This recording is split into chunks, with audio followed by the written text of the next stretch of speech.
ఈ వేసవిలో పెద్ద ఛాలెంజ్ ఏమిటంటే పిల్లల ఆరోగ్యాన్ని కాపాడటం.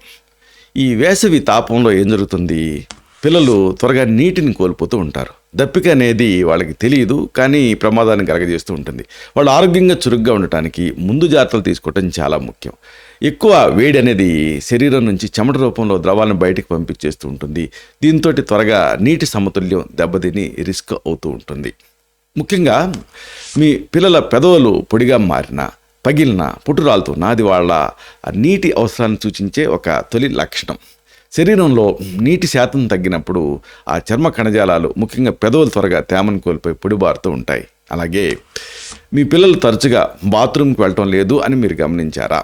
అది వాళ్ళ శరీరం నీటిని కాపాడుకోవడానికి ప్రయత్నం చేస్తుందని చెప్పేటటువంటి ఒక లక్షణం.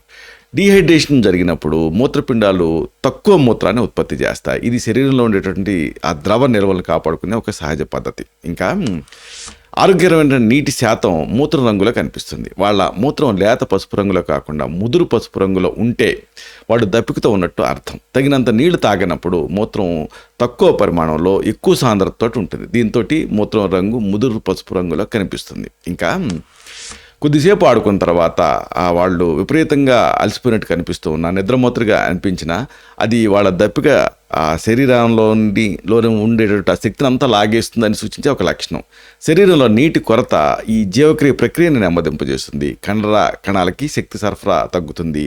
ఇది అలసటకి దారితీస్తుంది. ఇంకా బయట ఆడుకున్న తర్వాత తల తిరిగినట్టు అనిపించడం లేదా నిలబడటానికి ఇబ్బంది పడటం వాళ్ళ శరీరం చల్లగా ఉండడానికి, దప్పికని అధిగమించడానికి పోరాడుతుందని చెప్పే లక్షణం. డీహైడ్రేషను రక్త పరిమాణాన్ని తగ్గిస్తుంది. ఇది మెదడుకి రక్త ప్రసరణ పైన ప్రభావం చూపిస్తుంది. తల తిరగటం లాంటి లక్షణాలు కనిపిస్తాయి. ఇంకా వాళ్ళ చేతిపై నుండి చర్మాన్ని లాగి చూడండి. అది యథాస్థితికి రాకపోతుంటే వాళ్ళకి డీహైడ్రేషన్ ఉంది అని అర్థం. కాబట్టి దీన్ని గ్రహించాలి.